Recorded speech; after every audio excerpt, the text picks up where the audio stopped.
In back-to-back possessions, I've talked about the defensive effort of the Zags. For them to be a #1 seed and to have a chance to go to the Final Four and win a national championship in Atlanta, it starts at this end of the floor. This is where they've got to be efficient, effective, and then close it off with a defensive rebound. And you see Stockton, it comes off this screen. Dellavedova thinks he's got something. Stockton is cheating in. He's not anticipating. He's looking at Mitchell Young, and Stockton elevates up over the top. It's like that middle linebacker in football that kind of doing that quarterback spy and is watching the eyes of the quarterback trying to read it. That's exactly what Stockton did on that play. Now, Stockton's a good guy to use in that role because of his vision, anticipation. Waldo double teamed off the inbound. Giusti down low. Young couldn't quite catch it cleanly. Touch pass, and an ill-advised touch pass. It goes out of bounds off of Gonzaga. St. Mary's will get to keep the ball. It was a one-point game when Page went down with the injury. Since that timeout, the Zags have stepped up their defensive intensity, and St. Mary's maybe a little bit rattled seeing their teammate on the floor, and Randy Bennett, sensing the same thing, calls a timeout to make sure he can set it up. So timeout for the Gales, 9:26 to go in the first half championship of the WCC. Zags lead by 5. Top-ranked team of the country, Gonzaga, not only going for the trophy, the WCC championship, also looking for a #1 seed in the NCAA tournament. They lead their rivals in the WCC 21-16. Mark Few, who may well have his best team. He's had a lot of good ones. But for the first time ever, his Gonzaga program has a #1 overall ranking, looking to hold that heading into the tournament. And he said when he got the #1 ranking, the thing that surprised him most was the number of colleagues that reached out to him. The coaches across the country congratulating him on climbing up to that top spot. American society says, look, so often you're not validated until you're #1. Well, the Zags, they've got validation now, #1 for the first time in program history. Dellavedova, that double team came, forced him to give up the ball. Shot clock winding down. Giusti did a good job getting a shot off, but he missed it. Stockton quickly into the front court. Harris, they love that over the top lob. That was good defense by Waldo. Waldo played with such great energy and passion. Gets overshadowed by the loss of his tooth the other night, but very good toughness and grit by Waldo all night long. Dellavedova, who hadn't shot much of this game, it was almost like he was itching to get a shot off. St. Mary's has been cold from the outside, just 1 of 9 shooting behind the arc. Olenek gets a touch against Waldo. He'll give it up.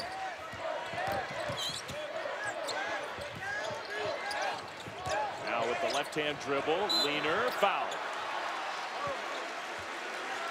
And Kelly Olynyk once again putting pressure on the defense, getting to the free throw line. Brad Waldo talking about having to compete against Kelly Olynyk. He said he really has to respect his ability to dribble the basketball.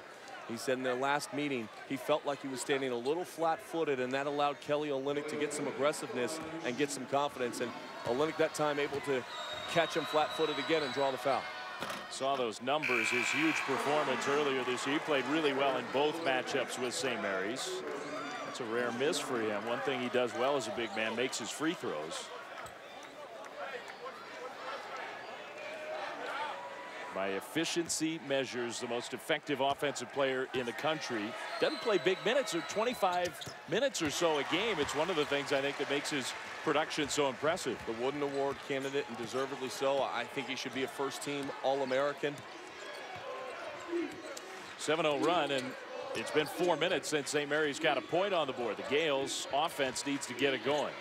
Drew Barnes in for Gonzaga. He had the defense against Holt. Now it's Bell's turn versus Dellavedova. Backing his way in. Olevec along the baseline. Rejected by Olynyk. Couldn't quite keep it in bounds, but a nice defensive play from Olynyk and his Gonzaga Bulldogs, who've got the lead here. The front court size of the Gonzaga Bulldogs. They could play with anybody in the country. They've got depth, they've got size, and they have players that just make plays. Well, in case you missed it from the other night, we've been talking about the toughness of Brad Waldo, and if you did miss it, we might make you a little squeamish, but we'll solve the mystery. What happened to that tooth when we come back to Vegas?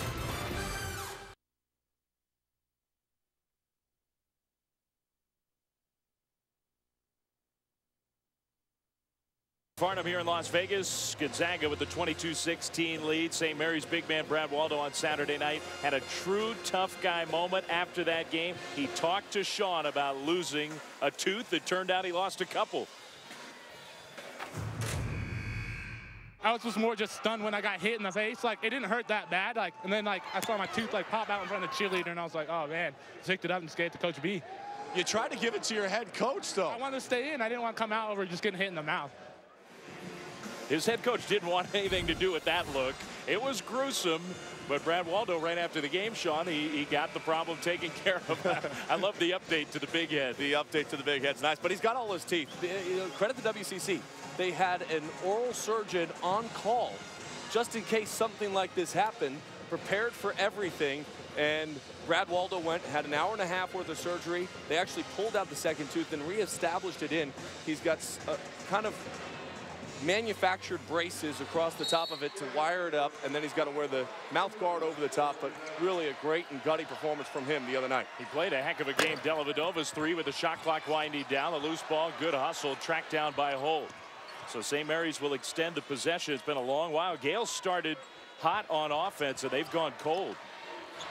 About 5 minutes for St. Mary's without a point. An adjustment here, moving Matthew Dellavedova to more of the off-guard position. They've had good looks from the outside. Waldo, after Olenek lost the handle, loose ball. Pangos comes away. He got cut off by his teammate, though. Otherwise, maybe a fast break opportunity. The movement by Randy Bennett and the adjustment to try to get Holt in those on-ball screen situations is to try to find better perimeter scoring, and that's all going to be on Matthew Dellavedova to get done. Hart back in the game for Gonzaga. Stockton. Olenek, good shot fake to go by the defense and the soft touch. Yeah, Brad Waldo's got to stay down right there. Kelly Olenek just showing you every aspect of his game. We've seen him in the post. We've seen him catch it at the high post, rip through, try to score. Offensive rebound in that time. Pump fake out at the perimeter. Smooth enough and skilled enough to finish. It was 16-15 St. Mary's. It's been a 9-0 run. It ends with that three. A much needed basket, obviously, for the Gales. And for Stephen Holt. Yeah, I mean, you said it early on, and it's very true. St. Mary's got to make shots. You're not going to hold Gonzaga down. They're going to score points. The Gales are going to have a lot of offense. And a lot of the Zags offense comes from that guy. A shot that Olenek more often than not will make. Dellavedova. Levesque finds Waldo with the foul. Last two possessions, better ball movement. And again, you credit Randy Bennett for making the adjustment. And not putting Matthew Dellavedova in those on-ball screen situations. It frees up for better spacing, better flow with the way the Zags are defending it so well. And Levesque, a nice decision to drive, makes the defense rotate over, and then Brad Waldo had his hands ready. He's got some really soft hands, catches the ball so well, able to try to finish, and a smart play by high basketball IQ in Levesque. The one thing Waldo can struggle with at the free throw line, very good field goal shooter, not a good free throw shooter. Misses that one.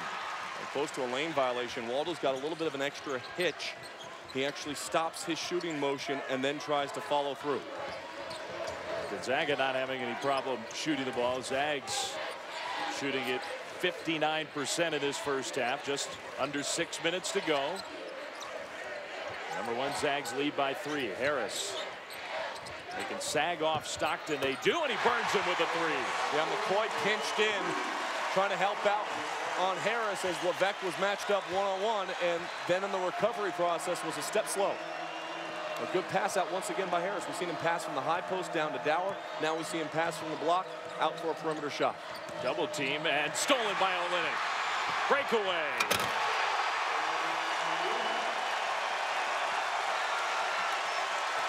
You see why he's so good.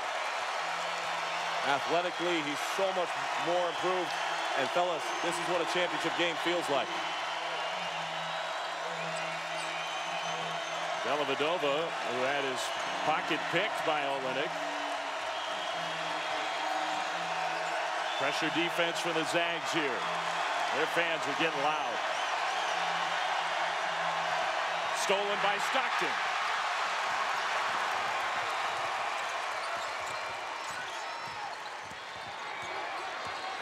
St. Mary's got organized and did get back on defense. Mangos, long two, got it. Timeout, St. Mary's.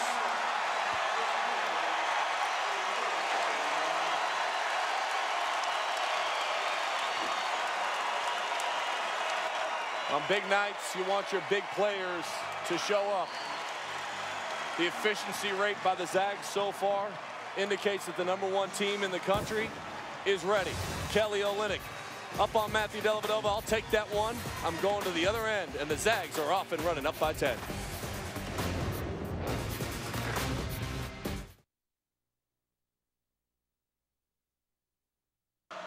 Paul McCoy, who doesn't play big minutes himself, is in off the St. Mary's bench. And that's the Page effect